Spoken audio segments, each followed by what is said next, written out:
واسألهم عن القرية التي كانت حاضرة البحر. ذرا آج سورہ توبہ کی بھی ہم نے تلاوت سنی ہے، آگے بھی اس کا کچھ حصہ باقی ہے۔ سورہ توبہ قرآن مجید کی بڑی عظیم سورت ہے، اس کے اور بھی نام ہیں، اور یہ اکلوتی سورت ہے جس کے شروع میں بسم اللہ الرحمن الرحیم نہیں لکھا ہوا، اور یہ پورے سورت غزوہ تبوک کے پس منظر میں نازل ہوئی ہے۔ انشاءاللہ اس پر گفتگو اگلی مجلس میں ہوگی۔ کل چونکہ وعدہ تھا، ایک واقعہ بنی اسرائیل کا اللہ نے ذکر فرمایا، اور واقعہ جو ذکر کیا جاتا ہے اس کے اندر عبرتیں ہوتی ہیں، ہمارے لیے نصیحتیں ہوتی ہیں، اس لیے قرآن مجید اسے ذکر کرتا ہے، ورنہ قرآن مجید قصے کہانیوں کی کتاب نہیں ہے، فرضی قصے کہانیوں کی کتاب نہیں، حقیقی قصے کہانیوں، حقیقی واقعات پر مشتمل چیزیں۔ وَاسْأَلْهُمْ عَنِ الْقَرْيَةِ الَّتِي كَانَتْ حَاضِرَةَ الْبَحْرِ۔ بنی اسرائیل کے لیے ہفتے کا دن بابرکت دن تھا۔ ان کی شریعت میں ہفتے کا جو دن ہوتا تھا وہ مکمل عبادت کے لیے ہوتا تھا، اس میں کسی بھی طرح کا کوئی کام، کاروبار، تجارت، زراعت کچھ کرنا منع تھا۔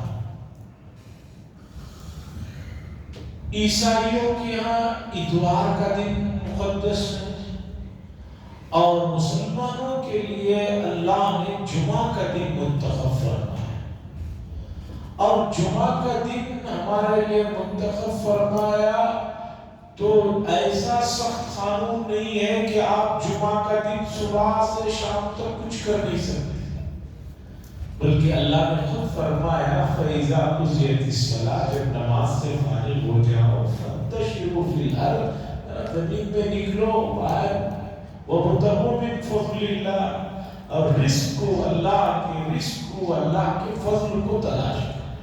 یہ ہماری شریعت کی آسانیاں ہیں۔ لوگ جس طرح کا چشمہ پہنتے ہیں ان کو یہ چیز نظر آتی ہے۔ امت کو معلوم ہونا چاہیے آسمانی مذاہب میں سب سے معتدل، سب سے آسان جو مذہب ہے وہ مذہب اسلام ہے، ورنہ آپ کو بنی اسرائیل کی مذہبی چیزوں کی تفصیلات بتاؤ کہ کیا کیا ان پر سختیاں تھیں تو آپ کو اندازہ ہوگا کہ اسلام جو ہے سراپا رحمت ہے، اور رسول اللہ صلی اللہ علیہ وسلم نے اللہ سے دعائیں مانگ کر گر گڑا کر امت کے لیے بڑی آسانیاں کر دی۔ اس کے باوجود بھی لوگوں کو رسول اللہ صلی اللہ علیہ وسلم کی ذات اقدس سے جس درجے کا تعلق ہونا چاہیے اس کا 100واں حصہ بھی دی، یہ بڑے دکھ کی بات ہے۔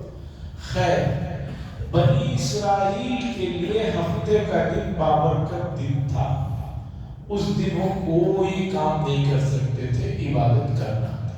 ان کے لیے بھی نمازیں تھی جیسے ہمارے یہاں نمازیں، تھوڑا بہت فرق تھا، اور 3 وقت کی نمازیں ان پر فرض تھی، ہم پر 5 نمازیں فرض ہیں وغیرہ وغیرہ۔ قرآن مجید نے یہ نہیں بتایا کہ یہ واقعہ کس زمانے میں پیش آیا، کس علاقے میں ایگزیکٹ پیش آیا، اس لیے کہ یہ غیر ضروری معلومات، ایک بات کام کی مل رہی ہے، اب اس پر توجہ دینا ہے، باقی اس کے پیچھے کی چیزوں پر وقت خرچ کرنا بیکار ہے۔ بنی اسرائیل کی ایک بستی تھی، اس بستی کے لوگوں کی جو روزی روٹی تھی وہ سمندر کے کنارے رہتے تھے، مچھلیاں پکڑنا بیچنا، اسی سے ان کی زندگی چلتی تھی۔ ہفتے کے دن عبادت کا دن تھا تو ہفتے کے دن مچھلیاں پکڑنا منع تھا، اللہ آزمانا چاہ رہے تھے. ان کے ساتھ یہ ہوا کہ سمندر میں مچھلیاں دوسرے دن تو نظر ہی نہیں آتی، ہفتے کے دن بالکل سامنے کود رہی ہوتی تھی. انہوں نے کہا کہ یہ کیا مسئلہ ہے، دوسرے دن تو نظر ہی نہیں آتی، اندر تک جاؤ تو ملتی نہیں، ہفتے کے دن سامنے آ کر جدھر سمندر کے کنارے آدمی چل رہا ہے وہاں منہ نکال کر کود رہی ہے، گویا چڑھا رہی ہے. تو اب ان لوگوں نے کیا کیا، ہیلا کیا. انہوں نے کہا کہ بھئی ہفتے کو تو مچھلی پکڑنا منع ہے، اب دوسرے دن تو یہ آتی نہیں اس طرح کی، کچھ کام کرتے ہیں.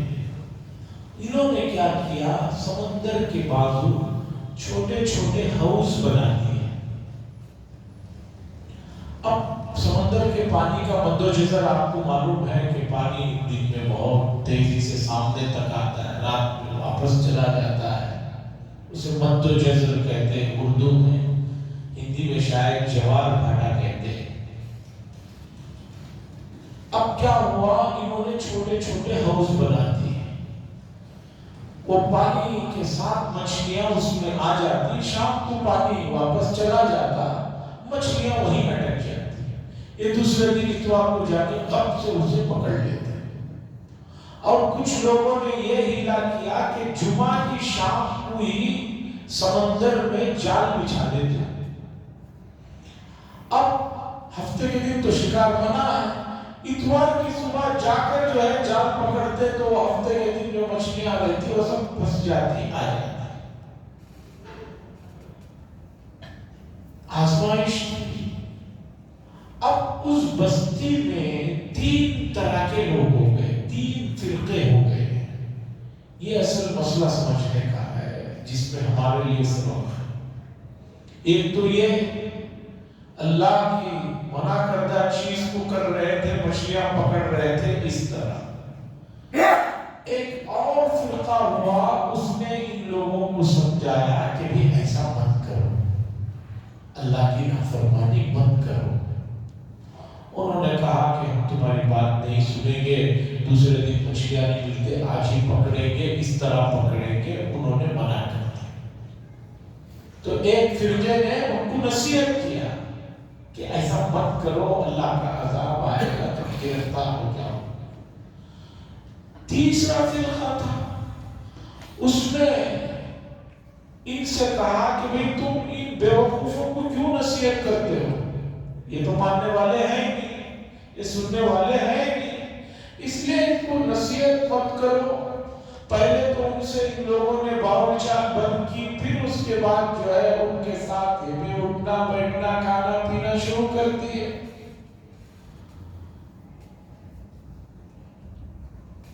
دوسرے نمبر کے فرقے والوں نے کہا ہم اس لیے ان کو نصیحت کر رہے ہیں کہ بھئی ہمارا فرض بنتا ہے کہ اچھی بات بتائیں، اگر نہیں بتائیں گے تو اللہ کے یہاں میدان حشر میں کیا وہ بتائیں. تیسرے نمبر والوں نے کہا تم کچھ بھی کرو، یہ ماننے والے نہیں چھوڑتے. اس کے بعد اللہ کا عذاب آیا، اور یہ جو ہفتے کے دن اللہ کی نافرمانی کرتے ہوئے شکار کر رہے تھے، اللہ تبارک و تعالیٰ نے ان کو بندروں کی شکل میں تبدیل کر دیا، اور 3 دن کے اندر یہ لوگ پورے کے پورے بندر بنے اور مر گئے. اس واقعے کو قرآن نے ذکر کیا اور امت کو سنایا، خاص طور پر عرب کو سنایا کہ ان یہود کے ساتھ جو تمہارا بیٹھنا اٹھنا ہو رہا ہے، ان کے ساتھ جو تم کام کاج کر رہے ہو، ذرا سن لو، ذرا سمجھ جاؤ، یہ وہ لوگ ہیں جنہوں نے اللہ کی نافرمانیاں کی اور جو ہے عذاب کو دعوت دی اور عذاب میں گرفتار ہوئے. تم بھی ان کے ساتھ زیادہ اٹھنا بیٹھنا کرتے رہو گے تو سمجھو تمہارا بھی جو ہے مسئلہ جو ہے بگڑ جائے گا. قرآن نے بتایا کہ جو لوگ شکار کر رہے تھے وہ تو عذاب میں گرفتار ہوئے اور بندر بنے اور ختم ہو گئے. خاصی ذلیل بندر بن جاؤ. ذلیل بندر سے مراد حقیقی بندر بن گئے وہ. اس لیے کہ بعض لوگ قرآن مجید کی اس آیت میں تعویل کرتے ہیں اور کہتے ہیں کہ بندر بننے کا مطلب حقیقی بندر نہیں ہے، ایسے ہی ان کو ڈانٹا جا رہا ہے، ایسا کہہ رہے ہیں. یہ صحیح بات نہیں. کیوں؟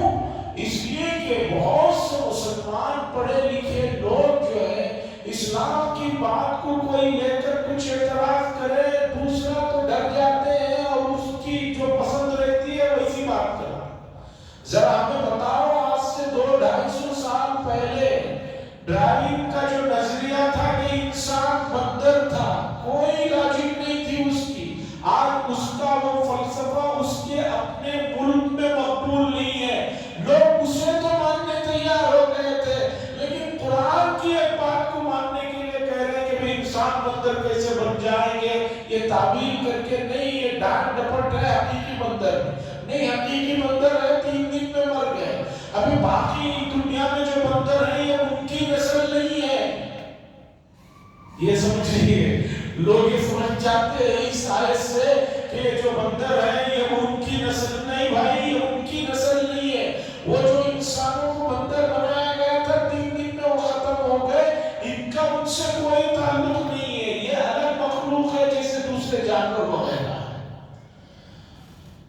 تو اللہ نے بتایا کہ جن لوگوں نے نصیحت کی ان کو یہ صحیح لوگ ہیں، کام کرتے رہنا چاہیے. نتیجہ آئے نہ آئے صفر کے درجے میں ہو، لیکن نصیحت کرتے رہنا چاہیے.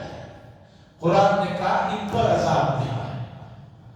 اب جو تیسرے نمبر کا فرقہ تھا جس نے کہا کہ بھئی تم کیوں نصیحت کرتے ہو، چھوڑ دو، خاموش رہ جاؤ، ان کا کیا معاملہ ہوا؟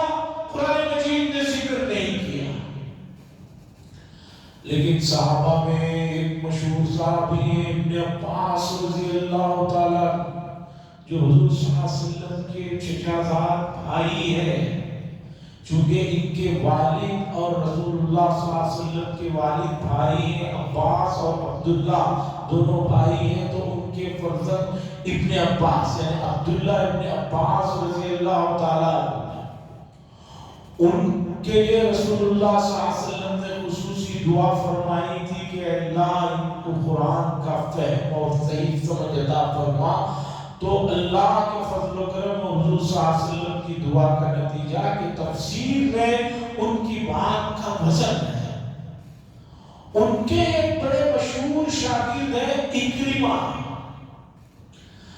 حضرت اکرمہ نے فرمایا یہ جو تیسرا طبقہ ہے جس نے نصیحت کرنے سے منع کیا، جس کے لیے کیا ہوا قرآن اس سے جو خاموش ہے، ان کا کہنا ہے کہ ان پر بھی عذاب نہیں آیا، لیکن اللہ نے اس لیے اسے ذکر نہیں کیا ورنہ آگے آنے والے زمانے میں لوگ کہیں گے کہ بھی کوئی غلط کام کر رہا ہو تو ہمارے اوپر نصیحت ضروری نہیں ہے، کرو نہ کرو کچھ نہیں.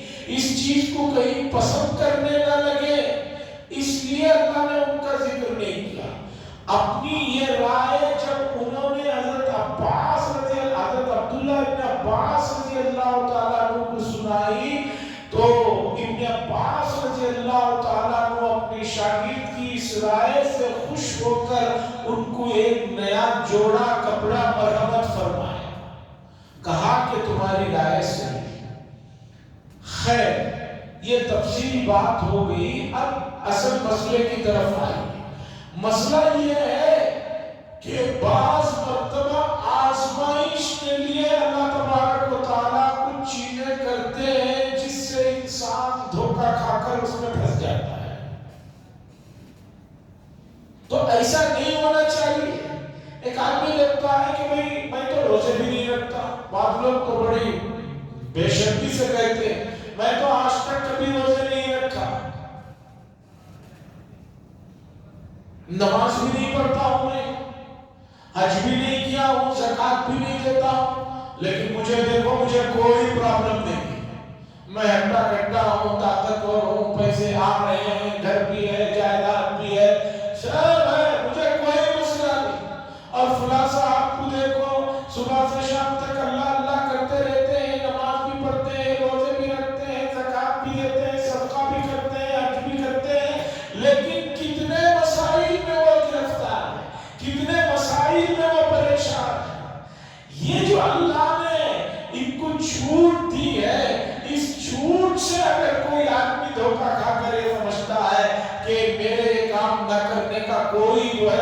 فرق نہیں پڑنے والا ہے، یہ بہت بڑے دھوکے میں ہے، اور اس طرح کے دھوکے انسان کو شیطان دیتے رہتا ہے۔